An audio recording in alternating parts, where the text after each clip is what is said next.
Hello बच्चों, today we are going to discuss our class 10th mathematics worksheet number 40 and date is 5th October 2020 and topic of the worksheet is problems based on height and distances 30 degree, 45 degree and 60 degree continued क्योंकि हमने last classes में भी इससे related कुछ problems discuss किए थे।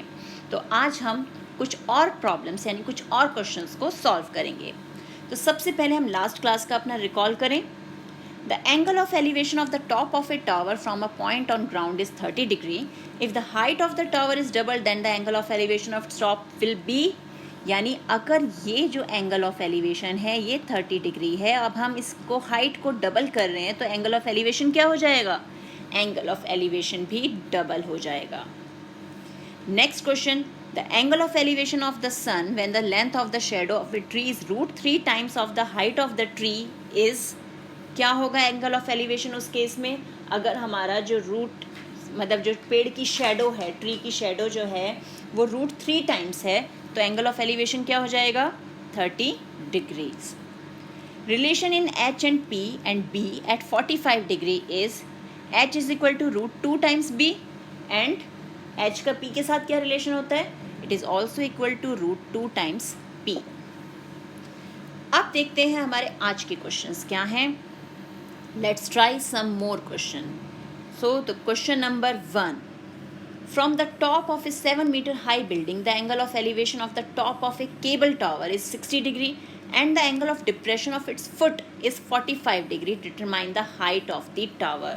यानी building से हम टावर के टॉप को देख रहे हैं तो एंगल ऑफ एलिवेशन 60 डिग्री है और फुट को देख रहे हैं तो एंगल ऑफ डिप्रेशन 45 डिग्री है। तो सबसे पहला काम हम उसके लिए फिगर ड्रॉ करते हैं। तो आप फिगर क्या है? ये रही हमारी बिल्डिंग और ये रहा हमारा केबल टावर। ओके, अब इसके टॉप से इसके टॉप का यानी बिल्डिंग के टॉप से टावर के टॉप का एंगल ऑफ एलिवेशन जो है that is 60 degree and angle of depression for the foot of the tower is 45 degree. अब हम इसे नेम कर देते हैं, ये हमारा ए, ये बी, ये C, this one is D and this one is E. और यहाँ हमें हाइट ऑफ द जो वो है हमारी बिल्डिंग वो दिया हुआ है 7 मीटर। अब ये है हमारे alternate interior opposite angles, then it is also 45 degree. अब हमारे पास यहाँ हमें दो ट्राइंगल्स मिल रहे हैं तो सबसे पहले हम राइट ट्राइंगल जो है ABC ले लेते हैं। In right triangle ABC tan 45 is equal to AB upon BC। AB और ये BC क्योंकि ये परपेंडिकुलर और दिस वन इज़ बेस। तो AB अपॉन BC tan 45 की वैल्यू A1 7 अपॉन BC क्योंकि AB की हाइट हमें ऑलरेडी दी हुई है यानी BC इज इक्वल टू 7। अब यहाँ ये ध्यान देना है हमें कि AB 7 है तो CD भी 7 हो जाएगा यानी CD is equal to AB is equal to 7 metres. Similarly BC जो है वो AD, ये दोनों इक्वल होंगे यानी AD is equal to BC। अब since BC is equal to AD तो AD भी 7 मीटर्स हो गया क्योंकि हमने BC की वैल्यू अभी 7 मीटर्स निकाली। अब हम ट्राइंगल ADE ले लेते हैं यानी हमारा राइट एंगल ट्राइंगल ADE, ये वाला ट्राइंगल। तो tan 60 डिग्री है यहाँ पर, it is equal to DE upon AD यानी ये उल्टा हमारा L बन रहा है ना, DE अपॉन AD। tan 60 की वैल्यू √3, DE अपॉन 7 क्योंकि AD 7 है तो DE मिल गया 7√3 मीटर्स। अब हमें चाहिए टावर की हाइट। टावर की हाइट किससे मिलके बनी हुई है? ED और DC से मिलके यानी EC जो है it is equal to DE plus CD। दोनों की वैल्यूज़ जो हमने अभी कैलकुलेट की है वो वैल्यूज़ हमने रख दी, 7 कॉमन निकाला यानी 7 into √3 plus 1 metre is the height of the tower. Simple हो गया सॉल्व। अब देखते हैं नेक्स्ट क्वेश्चन। नेक्स्ट क्वेश्चन है A tree breaks due to storm and the broken part bends so that the top of the tree touches the ground making an angle of 30 degree with it. The distance between the foot of the tree to the point where the top touches the ground is 8 meter. Find the height of the tree. तो अब ये कोई tree था, ऐसे यहाँ पे tree रहा होगा, स्टॉर्म की वजह से ये टूट गया इस पॉइंट पर। इस पॉइंट को हम ले लेते हैं A और टूट के जो इसका टॉप था अब वो हॉरिजेंटल यानी ग्राउंड पे टच कर रहा है तो ये पॉइंट हो गया B और टचिंग पॉइंट जो है वो हो गया C।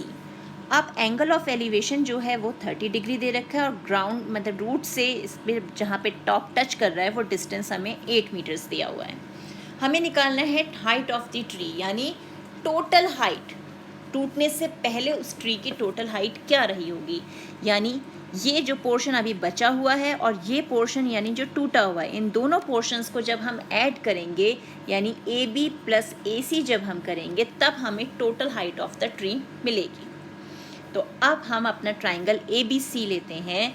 सबसे पहला हमारा काम जो हमें चाहिए, क्या हमें चाहिए हमारा ए सी। तो ए सी के लिए हम यूज़ कर रहे हैं relation cos 30 degree, that is B C upon A C, base upon hypotenuse. तो cos 30 इज इक्वल टू √3/2, तो √3/2 is equal to 8 A C, 8 upon A C, क्योंकि बी सी की वैल्यू हमें पता है 8 है और ए सी हम एज इट इज़ रहने देते हैं। ए सी को कैलकुलेट किया यहाँ से तो हमें मिला 16 upon √3। Similarly tan 30 degree A B upon B C यानी परपेंडिकुलर अपॉन बेस, तो 1 upon √3 is equal to A B upon 8। यहाँ से ए बी की वैल्यू मिल गई। अब हमें क्या करना है, इन दोनों इक्वेशंस को 1 और 2 को ऐड करना है। तो टोटल हाइट होगी 16 upon √3 plus 8 upon √3 that is 24 upon √3। अब 24 अपॉन √3, तो √3 यानी इसे रैशनलाइज करना पड़ेगा। हमें मिल गया 24 √3 अपॉन 3, कैंसिल किया तो आंसर क्या आ गया 8√3 मीटर्स। हो गया ये भी सॉल्व। अब देखते हैं नेक्स्ट क्वेश्चन क्या है।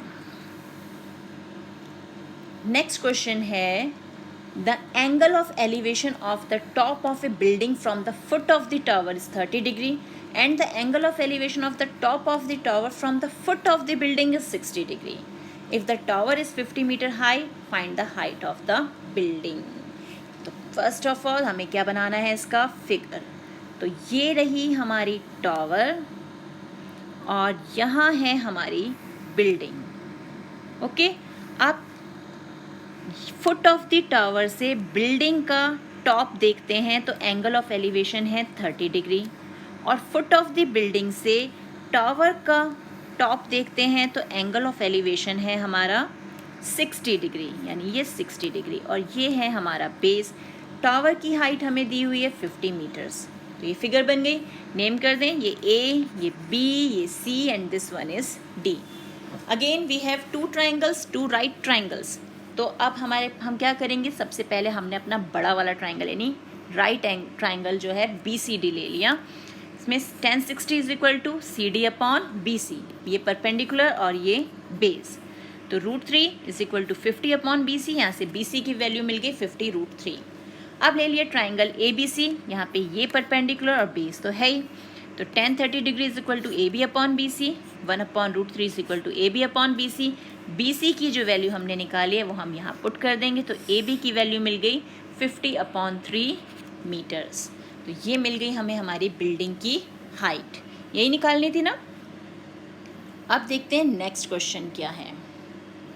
नेक्स्ट क्वेश्चन है the angle of elevation of the top of a tower from 2 points distant S and T from its foot are complementary. अब ये कॉम्प्लीमेंट्री वर्ड क्या होता है, एंगल्स कब कॉम्प्लीमेंट्री होता है, when their sum is equal to 90 degree. तो अगर एक एंगल 30 डिग्री का है तो दूसरा कितना होना चाहिए 60, तभी तो उनका सम 90 होगा। तो prove that the height of the tower is √ST यानी √ST। तो अब हम यहाँ भी सबसे पहले इसकी फिगर ड्रॉ कर लेते हैं। ये है हमारा कोई बिल्डिंग जिसके 2 पॉइंट से, एक पॉइंट ये है जहाँ से एंगल हम ले रहे हैं थीटा और दूसरा एंगल इसका कॉम्प्लीमेंट्री है, इट मीन्स वो क्या हो जाएगा 90 माइनस थीटा। ये डिस्टेंस s है और ये डिस्टेंस पूरा जो यहाँ से यहाँ तक का है ये है t। नेम कर दें, ये a, ये p है, ये b है, ये c है और ये हाइट है h और ये 90 डिग्री है ही। तो अब हमने क्या करना है, सबसे पहले ट्राइंगल ए बी सी ले रहे हैं। tan theta is equal to perpendicular A C upon B C हो जाएगा, ये परपेंडिकुलर और ये रहा बेस यानी h अपॉन s। अब ट्राइंगल लिया A P C, again tan, अब यहाँ थीटा क्या 90 माइनस थीटा, तो tan 90 minus theta is equal to A C upon P C यानी h अपॉन टी। अब यहाँ ध्यान क्या देना है बेटा कि जो tan 90 माइनस थीटा होता है, 90 degree minus theta, it is equal to cot theta, and cot 90 degree minus theta जो होता है that is equal to tan theta, यानी वाइस वर्सा ये चेंज होते हैं इस ढंग से। तो हम एक टर्म को दूसरी टर्म में इस तरह चेंज कर सकते हैं। तो यहाँ हम जो tan 90 माइनस थीटा ये जो है इसे हम कॉट थीटा भी लिख सकते हैं। तो इक्वेशन चेंज हो गई, cot theta is equal to h upon t। तो अब हमारे पास एक इक्वेशन है ये tan theta is equal to h upon s, और एक इक्वेशन आ गई cot theta is equal to h upon t। इन दोनों इक्वेशंस को अब हम मल्टीप्लाई करेंगे। तो मल्टीप्लाई करके हमें क्या मिला, tan theta into cot theta is equal to h upon s into h upon t। अब tan थीटा को हम लिख लें 1 अपॉन कॉट थीटा, और कॉट थीटा ऑलरेडी ऊपर है ही, h upon s into h upon t।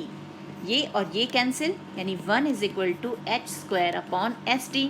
S T यहाँ मल्टीप्लाई होगा तो S T is equal to H square, तो एच क्या हो गया, under root of S T. यही प्रूफ करना था हमें, तो ये भी प्रूफ हो गया। अब देखते हैं हमारे लिए क्या क्वेश्चंस हैं जो हमें सॉल्व करने हैं। तो question number 1, there is small island in the middle of a 100 metre wide river and a tall tree stands on the island. P and Q are the points directly opposite to each other. Especially यहाँ देखना opposite to each other on the two banks and in the line with the tree. If the angles of elevation of the top of the tree from P and Q are 30 degree and 45 degree respectively, find the height of the tree. तो सबसे पहले इसके लिए figure draw करते हैं, line to line read करके उस question की हम फिगर ड्रॉ करेंगे। तो अब सबसे पहला है हमारा जो रिवर है उसकी विड्थ क्या है, 100 मीटर्स। तो ये है हमारा सॉल्यूशन 1। ये है रिवर जिसकी विड्थ है 100 मीटर्स, तो ये टोटल डिस्टेंस हो गया 100 मीटर का। ये पॉइंट है P and this one is Q। यहाँ पे कोई आइलैंड है जिस पे एक ट्री खड़ा हुआ है, और उस ट्री का एंगल ऑफ एलिवेशन जो P से है दैट इज़ 30 डिग्री, और Q से वो एंगल ऑफ एलिवेशन जो है दैट इज़ 45 डिग्री। और हमें क्या चाहिए, हमें चाहिए हाइट ऑफ द ट्री, यानी ये हाइट हमें चाहिए। तो इसे नेम कर दें, ये हो गया हमारा A and this one is B। अब हम ये काम करते हैं, P से B तक का जो डिस्टेंस है इसे x ले लेते हैं।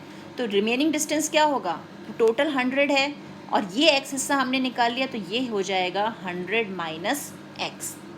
Again here we have two triangles. कौन कौन से ट्राइंगल है, triangle ABP and triangle ABQ। तो सबसे पहले ABP देखते हैं। यहाँ पर एंगल है 30 डिग्री, तो tan 30 degree is equal to perpendicular upon base, यानी h अपॉन बेस है इसका x, ये आ गया, यानी 1 upon root 3 is equal to h upon x। तो यहाँ से h हमें क्या मिल जाएगा, h हो गया x अपॉन रूट 3। ये हो गई हमारी इक्वेशन 1। अब ABQ में आ जाते हैं। यहाँ है एंगल 45 डिग्री, यानी tan 45 degree is equal to AB H base BQ हमने कितना लिया है, 100 माइनस x। तो यहाँ से h क्या हो जाएगा, ये तो 1 हो गया, h अपॉन 100 माइनस x, तो h की वैल्यू आ गई 100 माइनस x। ये हो गई इक्वेशन 2। अब ये भी h के इक्वल है और ये भी h के इक्वल है, तो हम इन्हें कंपेयर कर सकते हैं। So from equation 1 and 2, x upon root 3 is equal to 100 minus x। अब यहाँ पे हम इसे x के लिए सॉल्व करेंगे। रूट 3 को हम यहाँ पूरे ब्रैकेट से मल्टीप्लाई करें तो हमें क्या मिलेगा, x is equal to 100 root 3 minus root 3 x। तो x plus root 3 x is equal to 100 root 3। यहाँ से x कॉमन निकाले तो हमें मिलेगा root 3 plus 1 is equal to 100 root 3, और x की वैल्यू हो गई 100 root 3 divide by root 3 plus 1। अब हम रूट 3 तो डिवीज़न में छोड़ नहीं सकते, तो हम क्या करेंगे, इसे करेंगे रैशनलाइज, यानी रूट 3 माइनस 1 ऊपर और रूट 3 माइनस 1 नीचे। तो हमें क्या मिल गया, 100 root 3 into root 3 minus 1 divide by 3 minus 1। तो सॉल्व करके हमें मिल गया 50 रूट 3 इंटू रूट 3 माइनस 1। और h हमारा किसके इक्वल है, h is equal to equation 1 से देखें x अपॉन √3, यानी 50√3 इंटू √3 माइनस 1 अपॉन √3। √3 से √3 कैंसिल, तो आंसर क्या रह गया हमारे पास 50 इंटू √3 माइनस 1 मीटर। तो this is the height of the tree जो हमें चाहिए था। तो ये हो गया हमारा आंसर। अब देखते हैं क्वेश्चन 2 क्या है। Question 2 is a vertical tower stands on a horizontal plane and is surmounted by a vertical flagstaff of height 5 meters. At a point on the plane, the angle of elevation of the bottom and top of the flagstaff are 45 degree and 60 degree respectively. Find the height of the flagstaff. कि हमारी building के ऊपर एक flag लगा हुआ है, हमें उस फ्लैग स्टेफ की हाइट निकालनी है अगर उसके बॉटम और उसके टॉप के जो एंगल ऑफ एलिवेशन है वो 45 डिग्री एंड 60 डिग्री हो। तो इसके लिए भी पहले फिगर बनाते हैं। सो सॉल्यूशन 2, ये है हमारी बिल्डिंग और इस बिल्डिंग पे इसकी हाइट 5 मीटर्स है, यहाँ पर फ्लैग लगा हुआ है और ये है फ्लैग स्टेफ जिसकी हाइट हमें निकालनी है। और यहाँ बॉटम में यानी हॉरिजॉन्टल पे अर्थ से इधर ग्राउंड से इसके बॉटम का एंगल ऑफ एलिवेशन और टॉप का एंगल ऑफ एलिवेशन जो है वो 45 डिग्री यानी ये 45 डिग्री और 60 डिग्री यानी ये कंप्लीट एंगल 60 डिग्री है। तो अब ये तो बन गई फिगर। अब हमें नेम करना है इसे, इसकी नेमिंग करते हैं। ये हो गया हमारे पास A, ये B, ये C and this one is D। और ये जो हाइट है फ्लैग स्टेफ यानी AD जो है वो हमें निकालना है। तो अगेन वी हैव 2 ट्राइंगल्स। कौन कौन से ट्राइंगल है हमारे पास, triangle BDC and triangle ABC। तो सबसे पहले हम ट्राइंगल BDC ले लेते हैं। Triangle BDC tan 45 degree is equal to BD upon BC, यही होगा ना, परपेंडिकुलर अपॉन बेस। ये 1, BD is 5, BC as it is, तो BC की वैल्यू आ गई 5 मीटर्स। तो BC हमें मिल गया। अब आ जाते हैं हम ट्राइंगल ABC में। तो ट्राइंगल ABC में एंगल है 60 डिग्री यानी tan 60 degree is equal to AB, ये परपेंडिकुलर और BC बेस, ये √3। अब AB जो है वो किससे मिलकर बना हुआ है, उसमें H है और ये 5 है, तो हम AB की जगह H+5 लिख लें। और BC की वैल्यू अभी हमने निकाली 5 मीटर्स, BC की वैल्यू 5 पुट कर दी। अब ये मल्टीप्लाई होगा यहाँ यानी 5√3 इज इक्वल टू H+5। तो H क्या हो जाएगा, 5√3 माइनस 5 कॉमन ले लेते हैं, √3 माइनस 1 मीटर। तो हाइट ऑफ द या length of the flag staff is equal to 5√3 minus 1 metre. This is the answer. तो इसी तरह से फिगर पहले ड्रॉ करना है हमें क्वेश्चन के अकॉर्डिंग और फिर ट्राइंगल सर्च करने हैं कि हमारे राइट एंगल ट्राइंगल्स कौन से हैं, कॉमन क्या है, और फिर क्वेश्चन को सॉल्व करना है। तो इसी टाइप के और क्वेश्चन की प्रैक्टिस कीजिए अपनी NCERT बुक से। मिलते हैं एक और वीडियो में, तब तक keep practising and enjoy maths.